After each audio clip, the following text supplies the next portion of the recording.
మూసుకోవాలా, తలపై కొమ్ము వేసుకోవాలి, ఇక్కడ తీర్చడం. దేవుని సన్నిధి, దేవుడు మన మధ్య ఉన్నాడు.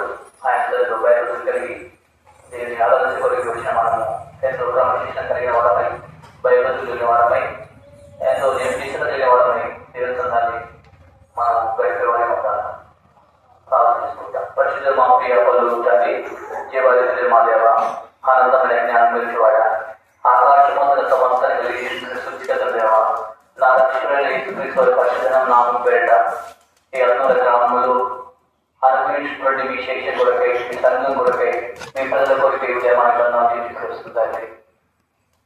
దయగల దేవ, మమ్మల్ని పరిశుభ్రచేసి వచ్చామని ఈ సజీవుల గురించి అని కొన్నాను దేవ. ఇది నేను సజీవమై సజీవమైన మిమ్మల్ని ఆరాధించే కొరకై మనం సమకూర్చినందుకు కొన్నాను. ఇచ్చిన శ్రేష్టమైన పాటలు కొన్నాను దేవ.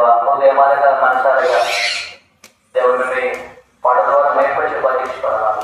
ఎవరైతే రీతిగా వచ్చారో క్షమించండి.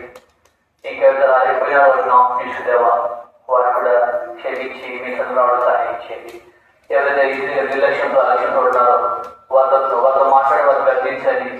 నిజా రాగలేని భయాన్ని వారు దయచేసి అనిపించండి. దేశమంతలో జరిగేటువంటి ఈ ఆరోగ్య కార్యక్రమాన్ని నిర్దేశం అనిపించమని మరొకసారి నన్ను మమ్మల్ని మీరు యొక్క నాశిస్తున్న ప్రాణం కలిగి పడుతూ పరచమని సందేశపరిచి నామం తీసుకోమని పది దిశలను అర్పించమని దయగల కృపగల ప్రేమగల నాయన వాడ నిశ్చితాంతరంగా మీరే మాతో మాట్లాడించమని యేసుక్రీస్తు పరిశుద్ధంలో స్తుతించి ప్రార్థించుకున్నాం తండ్రి. ఆమేన్.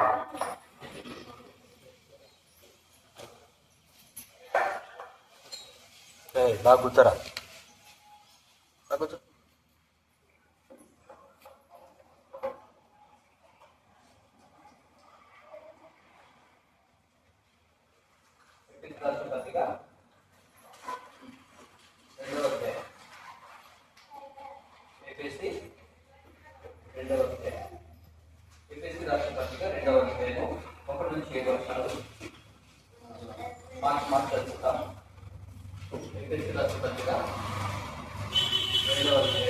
మైకే పెట్టు.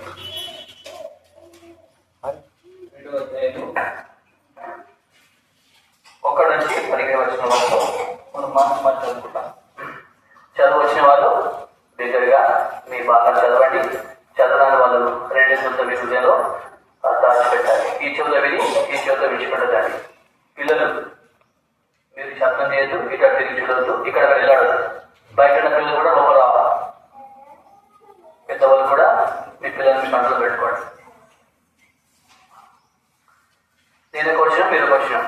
మీ అపరాధ చింతలో పాపం చేతలో మీరు చచ్చిన వారిగా ఆయన మిమ్మల్ని క్రీస్తు కూడా బ్రతికించెను. సంబంధమైన అధిపతిగా వారిని శక్తి కలిపి అనుసరించి ఈ ప్రపంచ ధర్మం చొప్పున మునుపు నడుచుకుంటుంది. 3వ వచనం ఏం చదువుతున్నా? వారితో కలిసి మనమందరము శరీరం మనసు యొక్క కోరిక నెరవేర్చుకోవచ్చు. మన శరీరాన్ని అనుసరించి మునుపు ప్రవర్తించు కడమవారి వల్లే స్వభావ సిద్ధముగా దైవోగ్రతకు పాత్రమై ఉంటుంది.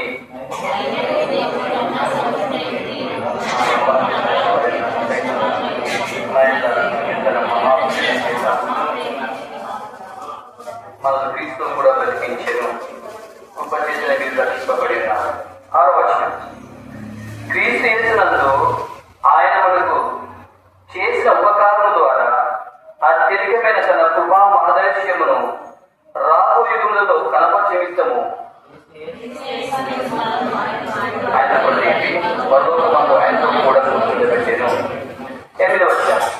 మీరు విశ్వాసం ద్వారా కృపచేతనే రక్షింపబడిన వారు. ఇది మీ వల్ల కలిగింది కాదు, దేవుని వరమే.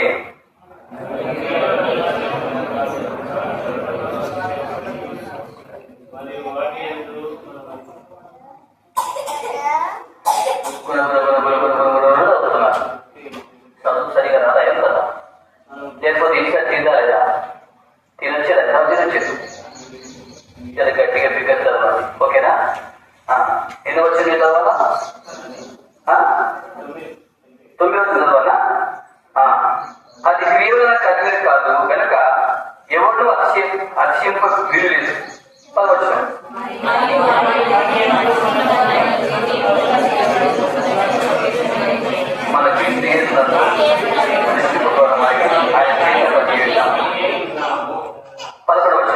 కాబట్టి మునుపు శరీర విషయంలో అన్యాయత ఉండి శరీరమందు చేతితో చేయబడిన సున్నతి గల వారు అనబడిన వారి చేత సున్నతి లేని వారు అనబడిన మీరు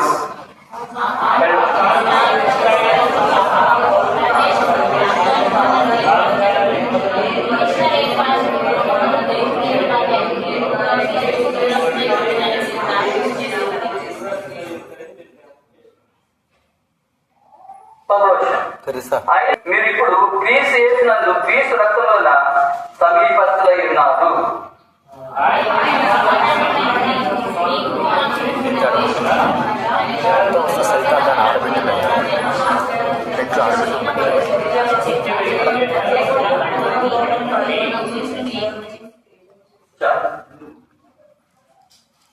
రాసినటువంటి మరి అపోస్తలుడు పౌలు ఎఫెసీయుల సంఘానికి రాస్తున్నాడు. అపోస్తలుడు పౌలు ఎన్నో పత్రికలు రాస్తూ వచ్చాడు, ఎన్నో హింసలు పొందుతూ వచ్చాడు, ఎన్నో దెబ్బలు పొందుతూ వచ్చాడు, కొడలతో కొట్టబడుతూ వచ్చాడు.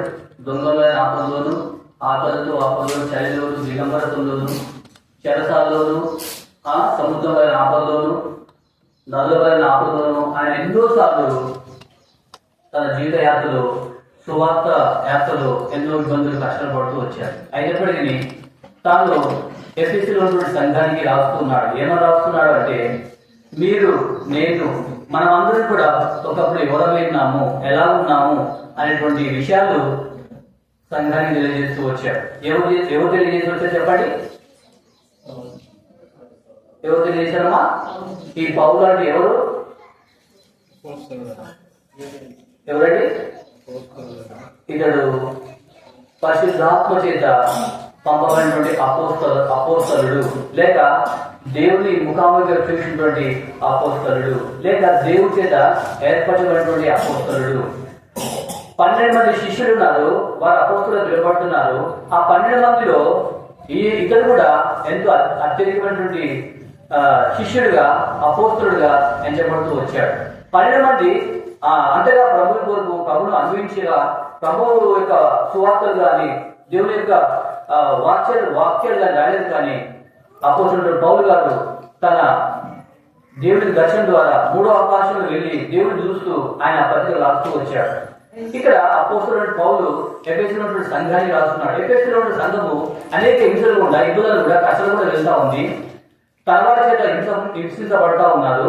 అలాంటి సమయంలో కూడా వారు తమ విశ్వాసం కూలిపేస్తున్నటువంటి స్థితిలో అపోస్తలుడు పౌలు ఖైదీగా ఉండి, జైల్లో ఉండి, చెరసాల్లో ఉండి తాను ఈ యొక్క పత్రిక రాస్తూ వచ్చాడు. ఇక్కడ ఏమని చెప్తున్నాడు? మొదటి అధ్యాయం చూసినట్లయితే ఏమని చెప్తున్నాడు? మొదటి అధ్యాయం మొదటి వచనంలో దేవుని చిత్తం వలన క్రీస్తు యేసు అపోస్తలుడైన పౌలు ఎఫెసులో ఉన్న పరిశుద్ధులను క్రీస్తు యేసునందున్న విశ్వాసులైన వారికి శుభమని చెప్పి రాయను. ఇక్కడ దేవుని చిత్తం వలన క్రీస్తు యేసు అపోస్తలుడైన పౌలు ఎఫెసులో ఉన్నటువంటి పరిశుద్ధులకు ఎవరు రాస్తారో చెప్పండి? పరిశుద్ధులు అంటే దేవుని చేత యేసుక్రీస్తు యొక్క రక్తం చేత కలగబడినటువంటి సముదాయ సంఘానికి ఆయన రాస్తా ఉన్నాడు. పరిశుద్ధులుగా పిలువబడే వారికి, అంతమంది కూడా విశ్వాసంగా పిలువబడే వారికి ఆయన రాస్తా ఉన్నాడు. ఏమని రాస్తా ఉన్నాడంట? 2వ అధ్యాయము మొదటి వచనం చూసినట్లయితే ఏమంటున్నారంటే, మీరు ఒకరు ఎవరన్నారు? నువ్వు లోపల ప్రతి వారు కూడా ఎఫెసీయుల సంఘానికి ఏం రాస్తున్నాడు అంటే, నీవు నేను ఏమైనాము, ఒకప్పుడు మనం ఎవరమైనాము అనేటువంటి విషయాలను ఆయన తన యొక్క చేతి ద్వారా తన పరిశుద్ధాత్మ ద్వారా ప్రేమింపబడేవాడై ఈ వాక్యం రాస్తా ఉన్నాడు. ఏమని రాస్తున్నాడంటే 2వ అధ్యాయం చూసినట్లయితే, మీరు మీ అపరాధం చేత పాపం చేత మీరు ఏమైనారు? చచ్చిన వారై ఉన్నారు. మీరు అంటే ఎవరు?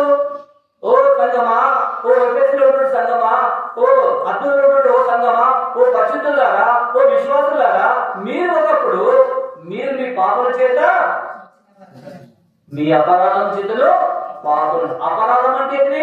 పాపం అంటే ఏంటి? పాపం అనగా ఆజ్ఞ అతిక్రమే పాపము. అపరాధం అనగా చేసినటువంటి క్రియనే అపరాధము. నువ్వు చేసినటువంటి పాపము, నువ్వు చూసేటువంటి చూపు, నీ నడవడి, నీ ప్రవర్తన, నీ యొక్క మాట విధానం బట్టి అది అపరాధము. పాపం అనగా ఆజ్ఞ అతిక్రమే పాపము అనగా ఆదిలో ఏదేదో ఆ ఆదం అవ్వలు దేవుని ఆజ్ఞ అతిక్రమించిన కారణం చేత వాడు పాపాత్మ అయిపోయినారు, దేవుడు దూరం అయిపోయినారు, దేవుడి ఎడబాటు అయిపోతూ వచ్చారు, నరకానికి పాత్ర అయిపోతూ వచ్చారు, నిష్ట దిగంబరులు అయిపోతూ వచ్చారు. అంత మాత్రం సిగ్గు ఎదగకుండా ఉండిపోయి వచ్చారు. అలాంటి స్థితిలో వారు పాపాత్ములుగా పిలువబడుతున్నారు. అయితే న్యూనేజ్లో ఒకప్పుడు పాపాత్ములను, ఈ పాపాత్మైనటువంటి వారిని ఎవరు ప్రేమిస్తారు? మంచి వారిని ప్రేమిస్తారు, మంచి శుభ్రంగా ప్రేమిస్తారు, మంచి అందంగా చివరి సౌందర్యంగా ఉన్నవారిని ప్రేమిస్తారు, చివరి మంచి వారిని ఎక్కువ ప్రేమిస్తారు, మేలు చేసేవారిని ప్రేమిస్తారు, ఎవరికి సహాయం చేసేవారిని ప్రేమిస్తారు. కానీ పాపాత్ముని, దుష్టుని, దుర్మార్గుని, అపవిత్రుని ఎవరు ప్రేమిస్తారు? చెడ్డవారిని ఎవరు ప్రేమిస్తారు? అంటే ఎవరు ఎవరు ప్రేమించారు. అందుకనే దేవుడు చెప్తున్నాడు, దేవుడు లోకం ఎంతో ప్రేమించాను కాకపోతే తన ప్రియ కుమారుడు ఏం చేశాడు, అంత్య కుమారుడు ఏం చేశాడు దాని కోసమో పంపిస్తూ వచ్చారు. కాబట్టి న్యూడేట్ కూడా ఒక ఎవరు చెప్పండి, మీరు మీ అపరాధముల చేత, మొట్టమొదటి అపరాధముల చేతను పాపల చేతను మీరు ఏమైనారు? చచ్చినవారు. ఒక ప్లేట్ తింటారు, ఒక ప్లేట్ ఉంటారు, ఒక మంచం మీద పడుకుంటారు. చనిపోతే ఆయన పడుకుంటారా? ఆయన తింటారా? చెప్పండి, ఎవరు తింటారా? చచ్చిన స్థితిలో ఉన్న వ్యక్తితో నువ్వు పడుకుంటావా? ఈ దినము నాకు పడుకున్నావు, నా పెంచను తిన్నావు, నేను చచ్చిపోయిన తర్వాత నువ్వు ఆయన దగ్గర పడుకోగలుగుతావా? ఆయన ముచ్చటించగలుగుతావా? చెప్పండి. అలాంటి స్థితిలో ఉన్నటువంటి నిన్నను యేసుక్రీస్తు వారు భూమి ఆకాశం వేసిన దేవుడు, సృష్టికర్త దేవుడు, నీ కొరకు నా కొరకు పరలోకం వదిలిపెట్టి, పరలోక దూతలు వదిలిపెట్టేసి, పరలోక వైద్యాలు వదిలిపెట్టేసి, బంగారు విధులు వైద్య సమస్త వదిలిపెట్టేసి రిక్తుడుగా తనతో తగ్గించుకొని ఒక రక్తపిల్లుగా నేను ముందుగా అనుకున్నాడు కన్యమరి గర్భమందు. ఎందుకొరకాయండి?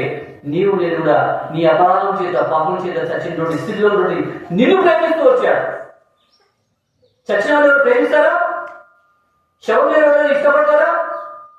కూర్చోగలుగుతారా? సొంత అన్న కావచ్చు, సొంత తండ్రి కావచ్చు, సొంత అమ్మ కావచ్చు, సొంత చెల్లెలు కావచ్చు, బావ కావచ్చు, బామ్మడి కావచ్చు. చనిపోయిన తర్వాత ఏం చేస్తావు? దూరము అవుతా ఉన్నావు. అయితే చచ్చిన స్థితిలో ఉంటున్న నిన్ను, కంపు కొడుతున్న నిన్ను, దుర్వాసనతో నిన్ను యేసు ప్రభువు ప్రేమిస్తూ వచ్చారు. ఈ ప్రేమ ఏమని వర్ణించగలము? ఈ ప్రేమను ఏమని వర్ణించగలము? దాని యొక్క ప్రేమ అగాపే ప్రేమ. సర్వసృష్టికర్త దేవుడు నిన్ను సత్యసినటువంటి నిన్ను ప్రేమించడము అది ఎంతో అద్భుతమైనటువంటి ప్రేమ. ఇలాంటి ప్రేమ లోకంలో ఎవరూ చూపించలేరు.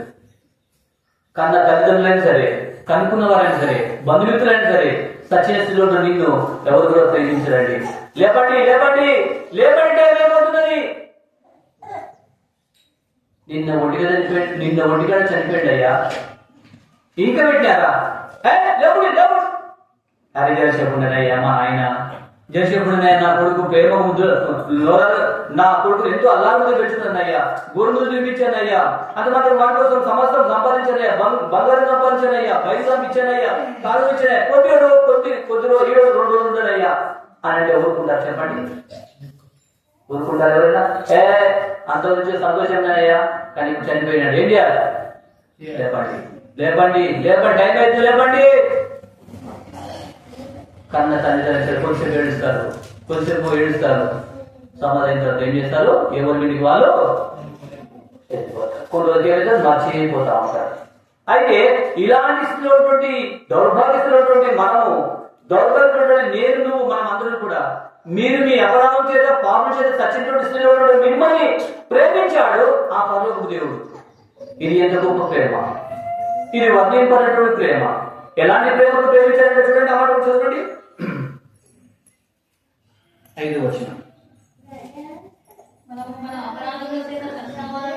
మనము మన అపరాధం చేత చచ్చిన వారం విన్నప్పుడు సైతము మన ఎడల చూపిన తన మహాప్రేమ చేత. ఆగండి, చాలమ్మా. ఆయన ప్రేమ ఎలాంటిదంట? మహాప్రేమ అంటే కాదు, కొట్టి ప్రేమ కాదు, మహాప్రేమ. ఎలాంటి ప్రేమ అంటే మహాప్రేమ. మహా అంటే మనం వర్ణించలేము, అది కొలవలేము, కొలతలేనిది, వర్ణించలేనిది, మనిషి హృదయానికి అందనటువంటి ఈ ప్రేమ ఎవరు వర్ణించలేదు. అందుకొరకనే చచ్చిన స్థితిలో నిన్ను ప్రేమించేవారు లోకంలో ఎవరు లేరండి. కానీ ఈ దేవుడు, నేను ప్రకటించే దేవుడు, నిన్ను నన్ను ప్రేమించి తన రక్తాన్ని కాచినటువంటి దేవుడు, సృష్టికర్త దేవుడు, ఇది నీతో నాతో మాట్లాడతామంటే నువ్వు ఒకప్పుడు అయ్యా అమ్మ చచ్చిన స్థితిలో మీ అపరాధం చేశారు, పాపం చేశారు, చచ్చిన నీళ్ళు ఆయన ప్రేమిస్తూ వచ్చాడు. ఎలాంటి ప్రేమ అంటే మహాప్రేమతో ప్రేమిస్తూ వచ్చాడు. అంత మాత్రం కాకుండా నువ్వు నేను ఒకప్పుడు సత్యవాలయం కాకుండా ఇంకేముందంటే చూడండి, ఆ మాట కూడా చదువు. 2వ అధ్యాయం 2వ వచనం. మీరు వాటిని చేర్చు వాయుమండల సంబంధం అధిపతి అనగా అవిధైన వారికి ఇప్పుడు ప్రేరేపే శక్తికి అధిపతి అయిన అంతరించి మీరు ఈ ప్రపంచ ధర్మం చెప్పున మునుపు నడుచుకోలేదు. మీరు నేను మనమందరం కూడా ఎటుపడితే అటు, ఎటుపోతే అటు, ఏ చెప్తే అది, ఎటుపోతే అటు వెళ్ళిపోతూ ఉండేవాళ్ళం. చర్చ అంటే ఇష్టం ఉండకుండే, బైబిల్ అంటే ఇష్టం ఉండే, దేవుడు తెలియకుండే, రప్పలకు రాళ్ళకు గుట్టలకు గుట్టలకు తిరుగుతూ ఎక్కడెక్కడో తిరుగుతూ వచ్చాం. ఈ ప్రపంచ ధర్మం చెప్పున మునుపు మీరు ఏం చేశారో నడుచుకుంటూ వచ్చారు. ఇది సత్యము కాదా? నీవు నీ అపరాధం చేత పాపం చేత సత్యంలో నేను కంపబడుతున్న నిన్ను ఎవరు ఇష్టపడి నిన్ను ఆ దేవుడు ప్రేమించి తన పేరు చేసుకోవడానికి తనగానే విత్తు తగ్గించుకొని ఈ లోకం కనిపిస్తూ వచ్చాడు. అంత మాత్రం కాకుండా ఈ ప్రపంచ ధర్మం చెప్పున మునుపు ఒకప్పుడు నీవేమేమంటే ఎక్కడో తింటూ, ఎక్కడో తాగుతూ, సినిమాలు చూస్తూ, సిగాలు కొడుతూ, సీరియల్ చేస్తూ, ఇష్టాంతరంగా కళ్ళు కళ్ళు, సార్లు కళ్ళు, కొట్లాడుతూ, జూదం ఆడుతూ రకరకాల జీవితం జీవిస్తూ వచ్చావు. ఒకప్పుడు ప్రపంచ ధర్మం నడుచుకున్నావు. అలాంటి స్థితిలో నిన్ను యేసు ప్రభువుని ప్రేమించి తన ప్రేమను వెలువడుతూ వచ్చాడు. ఎట్లా అంటే మహాప్రేమతో ఆయన నిన్ను ప్రేమిస్తూ వచ్చాడు. అంత మాత్రం ఇంకేమన్నా చూడండి, కింద చదవమ్మా. 3వ వచనం. వారితో కలిసి మనం అందరము శరీరం యొక్కయు మనసు యొక్కయు కోరికలు నెరవేర్చవచ్చు మన శరీరాలను అనుసరించి మునుపు ప్రవర్తించు కడమవారి వలనే స్వభావ సిద్ధముగా దైవోగ్రతకు శరీరాశ, నేత్రాశ, జీవడము, నీ మనసు ఏది కొట్టే తాగుతూ వచ్చావు, మనసు ఏది కొట్టే ముచ్చరిస్తూ వచ్చావు, మనసు ఏది కొట్టే అనుభవిస్తూ వచ్చావు. ఒకప్పుడు నీ జీవితము తుచ్చమైన అపరాధంతో, పాపంతో జీవితం జీవిస్తూ శాపానికి దైవములకు పాత్రమైన నిన్ను ఆ దేవుడు, సృష్టికర్త దేవుడు, పాదముల దేవుడు, ఆ యేసుక్రీస్తు వారు నేను ప్రేమిస్తూ వచ్చారు. అంత మాత్రం కూడా ఆయన ప్రేమ అగాధ ప్రేమ, మార్చిన ప్రేమ, ఆయన ప్రేమ మహాప్రేమతో ప్రేమించి చర్చలు నిన్ను క్రీస్తు యేసులో ఏం చేశాడు? నిన్ను బ్రతికిస్తూ వచ్చాడు. చర్చిన వారిని ఎవరు ప్రేమించారు? కానీ యేసు నిన్ను ప్రేమించి చర్చలు నిన్ను జీవునికి దాటిస్తూ వచ్చాడు. ఎందుకంటే ఆయన నీ మరణాన్ని పొందుతూ వచ్చాడు నీకు జీవాన్ని ఇవ్వడానికి. ఆయన నీ అపరాధం కొరకు గాయపరచబడుతూ వచ్చాడు. యెషయా గ్రంథం 53వ అధ్యాయం చదివినట్లయితే మనము మన అపరాధం చర్చిస్తున్న మనకు ఆయన ఏం చేశాడంట? గాయపరచబడుతూ వచ్చాడు. చూడండి ఆ మాట చదవండి. యెషయా గ్రంథం 53వ అధ్యాయం. మన అతిక్రమం బట్టి అతను గాయపరచబడేను, మన దోషులను బట్టి అతడు నల్లగొట్టబడిను. మన అపరాధం కొరకు ఏమైనా గాయపరచబడ్డాడు. నిజంగా నీవు నేను కూడా చర్చిలో ఉన్న నిన్ను, మరణాపాలలో నిన్ను, ఇంకా గుండెకే సరిహైనట్టు నీవు, మట్టి అయిపోయేటువంటి నీవు, చనిపోయిన తర్వాత తీసుకుపోయి మట్టిలో పెట్టవలసిన నీవు, ఇది నేను బ్రతుకున్నామంటే కేవలం దేవుని యొక్క కృప, దేవుని యొక్క మహాప్రేమ, ఆయన యొక్క మహా కనికరం చేత నేను క్రీస్తు యేసులో బ్రతికిస్తూ వచ్చాడు. ఓ దేవా, నేను ఒకప్పుడు నా అపరాధం చేత పాపం చేసి చర్చించున్నాను, నువ్వు మహాప్రేమ చేత నన్ను బ్రతికించావేసయ్యా. ఒకప్పుడు నా శరీరాన్ని అనుసరించి, మనసును అనుసరించి ప్రపంచం చదువుకుని నడుస్తుంది. అంత మాత్రం దైవోగ్రత కొరలేంటు నన్ను ఆ ఉగ్రతను నన్ను తప్పించవేసయ్యా అని దేవునికి వందాల్సిపోతున్న అంత మాత్రం కూడా ఇంకేం చేశాడు చూడండి. మహాప్రేమ చేత క్రీస్తు ఏం చేశాడట? బ్రతికించాను. ఇంకో మాట ఏంటి? కృప చేతనే మీరు రక్షింపబడి ఉన్నారు. కాబట్టి మొట్టమొదటిగా ఆయన నీ పట్ల నా పట్ల మహాప్రేమ చూపిస్తూ వచ్చాడు. రెండోదిగా కృప చూపిస్తూ వచ్చాడు. మూడోదిగా ఏం చేశాడు చూడండి. 6వ వచనం. క్రీస్తు యేసునందు ఆయన మనకు చేసిన ఉపకారం ద్వారా తెలియమైన తన కృపా మహదేశము రాబోయే కనపడుతుంది. ఇక్కడ దేవుడు ఏం చేసినట్టే క్రీస్తు యేసునందు ఆయన మనకు ఏం చేసినట్ట ఉపకారి అయిన దేవుడు. మన దేవుడు ఎవరైనా చెప్పండి, ఉపకారి అయిన దేవుడు అనమాట. మన దేవుడు అంటే ప్రేమ గలవాడు, అనమాట మహాప్రేమ గలవాడు. మన దేవుడు అంటే కృప గలవాడు, కృపైశ్వర్యం గలవాడు, కృపలో ఐశ్వర్యం గలవాడు. ఇలాంటి మహామూడైన దేవుడు చచ్చిన నిన్ను ప్రేమిస్తూ వచ్చాడు. అంత మాత్రం కాకుండా మీరు మీ అపరాధం చేత పాపం చేత చచ్చిన వారు శరీరాన్ని ధరించి మనసును ధరించి ఈ ప్రపంచ ధర్మం మునుపు నడుచుకున్నారు. ఏది పడితే అది ఎటు పడితే అది తింటూ త్రాగుతూ జల్ల చేస్తూ లోకాంతరంగా ప్రపంచ ధర్మంలో మునుపు నడుచుకున్న నిన్ను తను ప్రేమిస్తూ ప్రేమ చేత నిర్మించినట్టు తన మంద నడిపిస్తూ వచ్చాడు. తన త్యాగశీలితమైనటువంటి గాయాల చేత నీకు స్వస్థ కలిగిస్తూ వచ్చాడు. సత్యేశ్వరుడు నిన్ను బ్రతికించడానికి ఆయన చనిపోతూ వచ్చాడు శిలువలో. తండ్రి వీరేం చేస్తున్నారు కనుక వీరెందరూ క్షమించమని ఆయన చెప్తూ వచ్చాడు. ఇది ఆయన క్షమాపణ బట్టి, ఆయన యొక్క ప్రేమను బట్టి, ఆయన యొక్క కృపను బట్టి, ఆయన యొక్క కృప మహాదేశాన్ని బట్టి ఇతను ఏమైనావు రక్షింపబడి ఉన్నాం. అందుకే దేవుని పదార్థపోతున్నాం, అందుకే దేవుని ఆదరించబోతున్నాం. చెప్పండి, ఇప్పుడు మీరు ఒక ఎవరు మన ఎవరు మీరు మీ అపరాధం చేత పాపం చేత చచ్చిన వారు, అంతమంది కూడా ఈ ప్రపంచ తరపున చొప్పున నడుచుకునే వారు, అంతమంది కూడా శరీరాన్ని ధరించి మనసును ధరించి ఈ లోక దైవోపందుకు పాత్రమైన వారు. ఇలాంటి స్థితిలో మనల్ని దేవుడు చేశాడ తన మహాప్రేమ చేత, తన కృప చేత, కృపా మహాదేశం చేత అంతమాత్రం మహోపకారి దేవుడుగా ఉంది దీన్ని నన్ను తన క్రీస్తు తను బ్రతికిస్తూ వచ్చాడు. అందుకు దేవుడిని మనం ఆరాధించబద్ధమైన అంతమాత్రం మనం ఇంకెవరైనా చూడండి 11వ వచనం. కాబట్టి మునుపు శరీర విషయంలో అన్యాయులై ఉండి శరీరమందు చేతితో చేయబడిన సున్నతి గలవారు అనబడిన వారి చేత చరండి. కాబట్టి మునుపు శరీర విషయంలో అన్యాయులై ఉండి, నువ్వు నేను ఎవరో చెప్పండి.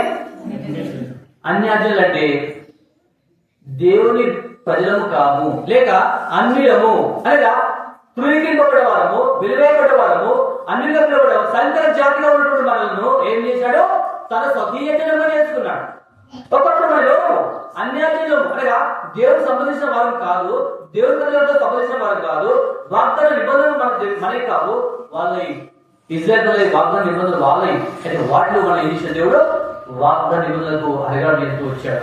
అన్యాయమైన మిమ్మల్ని మనల్ని తగిన జనంగా చేసుకుంటూ వచ్చాడు. అందుబట్టి దేవుడికి మనం ఆనందబద్ధమైన ఎందుకు ఇంకేముంది చూడండి 12వ వచనం.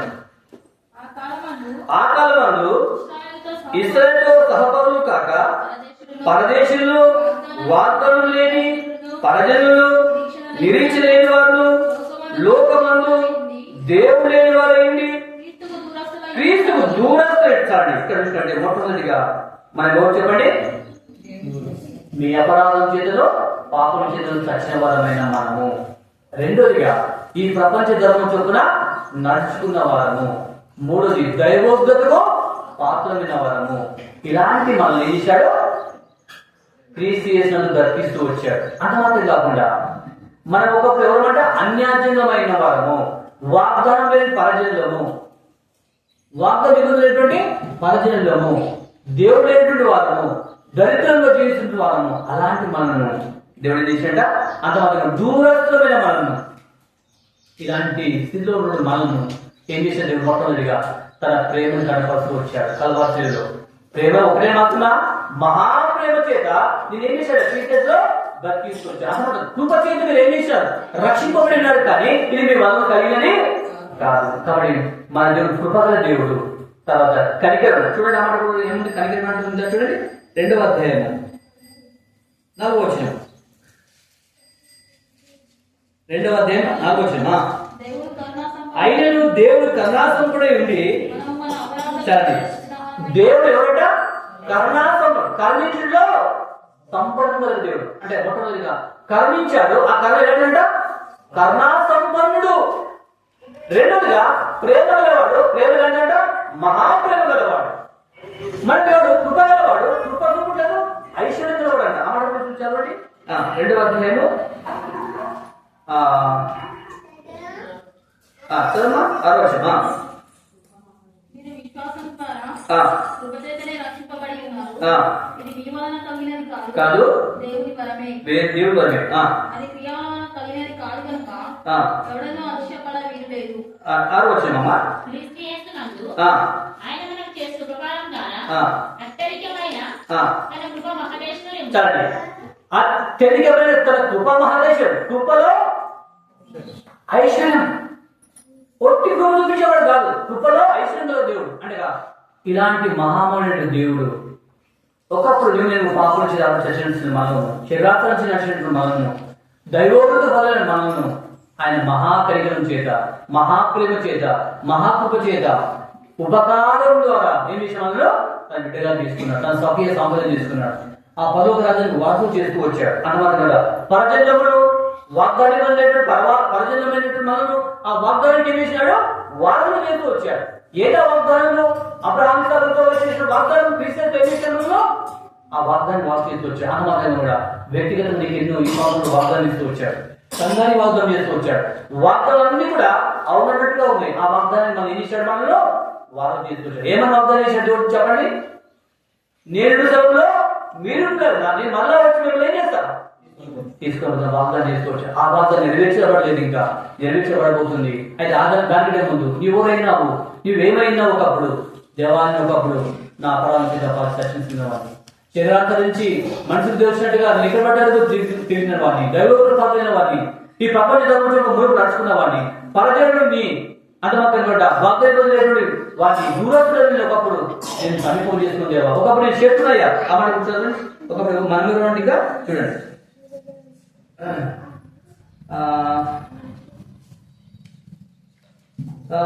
పదమూడు వచ్చిందమ్మా. మీరు క్రీస్తు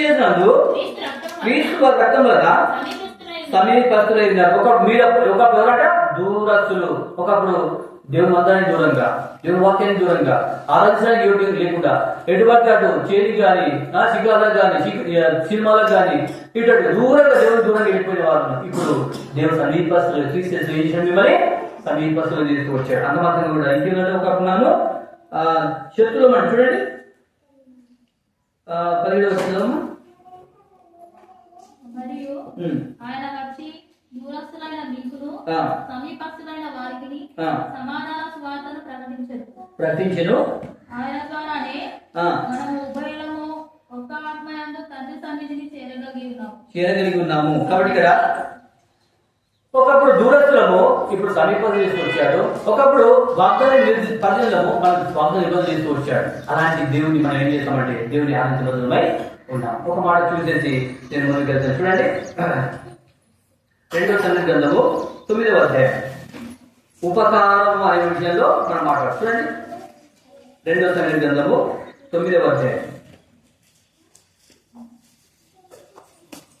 మొదటి 5 వచనాలు ఎవరైనా గట్టి చదవండి.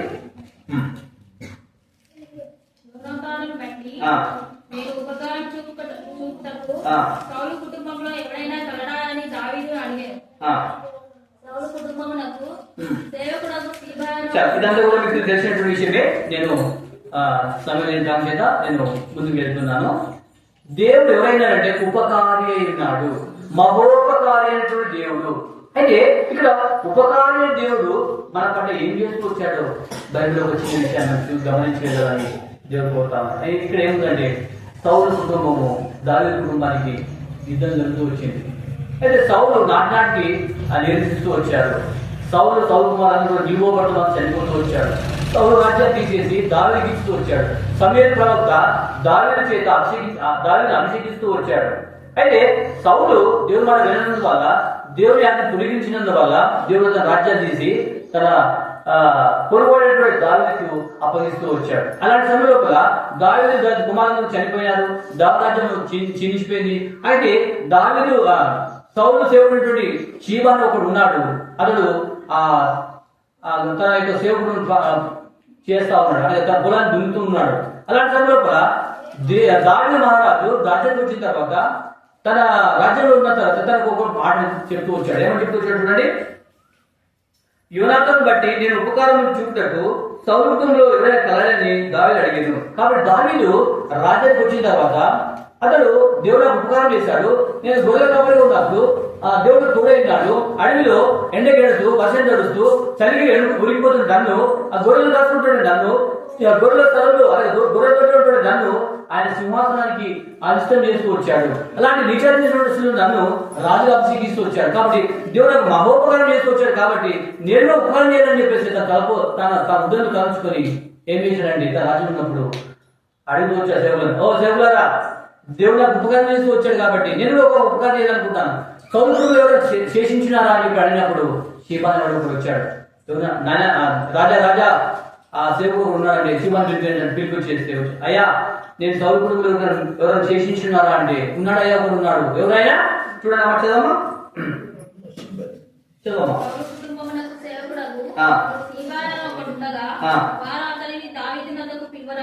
పిలువంపిరి అడగగా నీ దాసుడనైన నేనే సీబాను అని రాజు యెహోవా నాకు దయ చూపినట్లుగాను నేను ఉపకారం చేయటకు సౌలు కుటుంబంలో ఎవరైనా శేషించున్నాడా అని అడగగా యోనాతాను పుట్టినటువంటి ఒకడు కుమారుడున్నాడని మనవి చేశాను. అతడు ఎక్కడ ఉన్నాడని అడగగా శిబా చిత్తగించము అతడు లొడేబారులోను అమ్మీయేలు కుమారుడైన మాకిలితో ఉన్నాడని తెలియజేశాను. సరే, ఇక్కడ చూసినట్టే దావీదు చెప్పాడు, అయ్యా శత్రువైనటువంటి నా మామ అయినటువంటి రాజ్యమైనటువంటి ఆ సౌలు గారి కుటుంబంలో ఎవరైనా శేషించినారా అడిగినప్పుడు, రాజా అదిగో దేవుడు ఉన్నాడు అని అంటే పిలిపించాడు. శిబా వచ్చాడు. అయ్యా శిబా నువ్వేనంటే, అయ్యా దాని నేను శిబాని. అయ్యా మరి నీ యొక్క సేవకులు, నీ సౌలు సేవకులు ఎవరైనా శేషించారంటే ఉన్నారయ్యా, ఒకడు ఉన్నాడు. ఎవరు వాళ్ళంటే మెఫీబోషెతు పుట్టినటువంటి యోనాతాను పుట్టినటువంటి మెఫీబోషెతు వాడున్నాడు. అటు కుంటివాడు. అతను ఎక్కడున్నాడు? లోదేబారులో. అమ్మీయేలు కూడా మాకిలితో ఉన్నాడు. లోదేబారుగా నిర్మానుష్య ప్రదేశము, లోదేబారుగా నిశ్చల జీవితము, నిర్మానుష్య జీవితము, పలకరించేవారు లేదు, సరైన అవగాహన చేసేవారు లేదు. ఎక్కడో దూరంగా చౌటి భూమిలో పలకరించే స్థలంలో నిర్మానుష్య ప్రదేశంలో ఉన్నటువంటి వాడు ఒకడు ఉన్నాడు. ఆయన తెలియదంటే మెఫీబోషెతు. ఈ మెఫీబోషెతు ఎవరయ్యా అంటే కుంటివాడు. ఇతని కాదు రెండు కూడా కుంటివి. ఇతడు ఏం చేసినాడంటే భయపడిపోయినాడు. తన తండ్రి చనిపోయినాడు, తన తల్లి చనిపోయింది, తన కాదు చనిపోయినాడు, సమస్తం చనిపోయినాడు. ఒకడు తన దాడి చేసిన పరుగున ఎత్తుకొని పోతా ఉంటే కింద పడి రెండు కాలు విరిగిపోయినాడు. ఇక ముసలాం చనిపోయింది. ఇతడు ఒకటి మిగిలిపోయినాడు. ఎక్కడో లోదేబారుగా నిర్మానుష్య ప్రదేశంలో చోటు భూమిలో పలకరించేవారు లేరు, నానేవారు లేరు, అన్నబెట్టేవారు లేరు, నీళ్లు ఇచ్చేవారు లేరు, ఒకరు క్షేమాన్ని చూసేవారు లేరు. తర్వాత అతను కుంటివాడు, నడవలేసిలో ఉన్నాడు. తన సహాయం చేసేవాళ్ళు ఎవరు లేరు. దిక్కుమానస్థితిలో, దళితులో ఎన్నికలు వెళ్ళిపోయినాయి, గతబంధు వెళ్ళిపోయింది, ఈ యొక్క బట్టలన్నీ కూడా చిరిగిపోయినవి. తన తండ్రి చనిపోయినాడు, అన్నదమ్ములు చనిపోయినారు, కాదు చనిపోయినారు, తన రాజ్యమంతా అయిపోయింది. ఒక్కడిగా మిగిలిపోతూ వచ్చాడు. దూరంగా దేవుని మందిరం దూరంగా, యెరూషలేము దూరంగా, దేవుని రాజ్యం దూరంగా ఎక్కడో లోదేబారులో మాకింట అనగా సాతాను కబల్దాస్తంలో చెక్కబడినటువంటి వాడిగా ఉన్నాడు. ఈ యొక్క మెఫీబోషెతు కుంటివాడిగా ఉన్నాడు, నిస్సారస్థితిలో ఉన్నాడు, పలకరించిన వాళ్ళు లేరు, నానేవాళ్ళు లేరు, దిక్కుమానస్థితిలో దరిద్రంలో ఉంటున్నాడు. అలాంటి ఈ యొక్క మెఫీబోషెతును రాజైన దావీదు ప్రేమతో చెప్తున్నాడు, అయ్యా సౌలు కుటుంబంలో ఎవరు చేసింటారా? శిబా చెప్పండి. ఉన్నాడయ్యా, ఒకడున్నాడు. మెఫీబోషెతు ఒక కుంటివాడు ఉన్నాడు. అతను ఎక్కడ ఉన్నాడయ్యా అంటే అదిగో లోదేబారులో ఉన్నాడు, నిర్మానుష్యంలో ఉన్నాడు, దిక్కుమానస్థితిలో ఉన్నాడు అని చెప్పండి. తన హృదయం కొట్టుకుంటూ వచ్చింది. దైవ ప్రేమ, ఓ దైవమా, ఎలాంటి ప్రేమ చూపించాను నాకు అంటే ఎక్కడో దిక్కుమానస్థితిలో, దరిస్థితిలో గడ్డబంధం పెరిగిపోయింది, నాన్నవాళ్ళండి దిక్కుమానసినటువంటి ఈ మెఫీబోషెతును ప్రేమతో పిలుస్తా ఉన్నాడు. ఏమని పిలుస్తాడు చూడండి ఆ మాట చదవమ్మా. సౌలు కుమారుడైన యోనాతానుకు పుట్టిన మెఫీబోషెతు దావీదు వద్దకు వచ్చి సాగిలపడి నమస్కారం చేయగా దావీదు మెఫీబోషెతు అని అతను పిలిచినప్పుడు అతడు చిత్తము నా దాసు, నీ దాసుడు నేను ఉన్నాను నేను. అతడు దావీదు, నీవు భయపడవద్దు, నీ తండ్రి యోనాతాను నిమిత్తము నిజంగానే నీకు ఉపకారము. చాలా ఓ మెఫీబోషెతు నువ్వు భయపడవద్దు. ఎందుకు భయపడుతున్నావయ్యా? నా తల్లి పోయి అనుకుంటున్నావా? నా ఆసుపత్రి పోయింది, నా ప్యాలెస్ పోయింది, నా అంటూ ఎవరు లేదే, దిక్కుమనసులో తెలుసులోనే నన్ను ఆదరించేవారు లేరు, పగలించేవారు లేరు, నా బతుకు ఇలా ఉండిపోయింది అని అనుకుంటున్నావా? ఓ మెప్పిపోయేదు, భయపడకు. నేను నాకేమో ఉపకారం చేశాడు, అదే ఉపకారంతో నేను ఉపకారం చేయాలనుకుంటున్నాను. నువ్వు భయపడవద్దు మెప్పిపోయేదు అంటే అక్కడ అనుకుంటున్నాడు కదా, అయ్యో నా తండ్రిని చంపేసినారే, అన్నం చచ్చిపోయారే, నేను ఒకరి వెళ్ళిపోయి నన్ను డబ్బులు తీసుకొచ్చాడని భయపడుతున్నాడేమో తెలియదు. ప్యాలెస్ తీసుకొచ్చారు. అసలు కుంటివాడు ఉన్నాడు, నల్లెన్సులో ఉన్నాడు, దేవుని కొరకు నల్లలేని వాడు, దేవుని తోట కూడా నల్లలేని వాడు, దేవుని పని కొరకు నల్లెన్సులో ఉంటున్న వాడు. ఒకప్పుడు నీవు నేను కూడా అలాంటి వాడమే. దేవుని కోసం, దేవుడి పని అంటే, దేవుని కచేరీ అంటే, దేవుని యొక్క సేవ అంటే, దేవుని ఇల్లు అంటే మనం కుంటివాడుగా నల్లెన్సులో ఉంటున్న వాడము. అంత మాత్రమే కదా నువ్వు నేను ఒకప్పుడు దూరంగా, దేవుని బంధువుల దూరంగా, దేవుని వాక్యం దూరంగా, దేవుని సేవకు దూరంగా, దేవుని పచ్చని దూరంగా, ఎక్కడో వాడి స్థితిలో, దుర్పరిస్థితిలో, పరిస్థితుల్లో, నిర్మానుష దేశంలో ఉన్నటువంటి మనల్ని ఆ దేవుడు ప్రేమించి మెప్పిపోయేదు, భయపడవద్దు, నేను నీకు ఉపకారం చేస్తానంటూ చెప్తూ వచ్చాడు. కాబట్టి ఇది నాన్న నువ్వు నేను కూడా ఎలాంటి భయపడుతున్నావేమో, మరణ భయం పడిందేమో, అప్పుడే బాధపడి భయపడుతున్నావేమో, నా భవిష్యత్ ఏమంటుందో భయపడుతున్నావేమో, నా వ్యాధి బాగుపడలేమని భయపడుతున్నావు. ఇది నా చెప్తున్నాడు దేవుడు. భయపడవద్దు, భవిష్యత్తు భయపడవద్దు, నేను నీకు ఉపకారం చేస్తానంటున్నాడు. కాబట్టి నా ప్రియ సహోదర సహోదరి, నువ్వు నేను ఒకప్పుడు దూరస్తులము, ఎక్కడో హృదయంలో అనేకమైన మార్గంగా దిక్కుమానస్థితిలో దరిద్రంలో ఉన్న నిన్ను యేసుప్రభువు ప్రేమించి తన బిడ్డగా తన స్వకీయ సమాధానం చేసుకోవడానికి ఆయన ఇష్టపడి మహాప్రేమ చూపిస్తూ వచ్చాడు. మహా కృపణ దేవుడు అయినాడు, కనికరణ దేవుడు అయినాడు, మహోపకారి దేవుడు అయింది. నిన్ను నన్ను కూడా ఎక్కడో దిక్కువస్తున్న నిన్ను ఆ యొక్క ప్యాలెస్ అనగా రాజగృహంలో తీసుకొచ్చాడు. అంతమాత్రంగా కూడా ఎక్కి వేసినట్టు చూడండి. సౌలు కూడా యోనాతాను పుట్టిన మెఫీబోషెతు దావీదుకు వచ్చి సాగిలపై నమస్కారం చేయగా దావీదు మెఫీబోషెతు భయపడమని చెప్పాను. అందుకు దావీదు భయపడవద్దు, ఉపకారం చూపి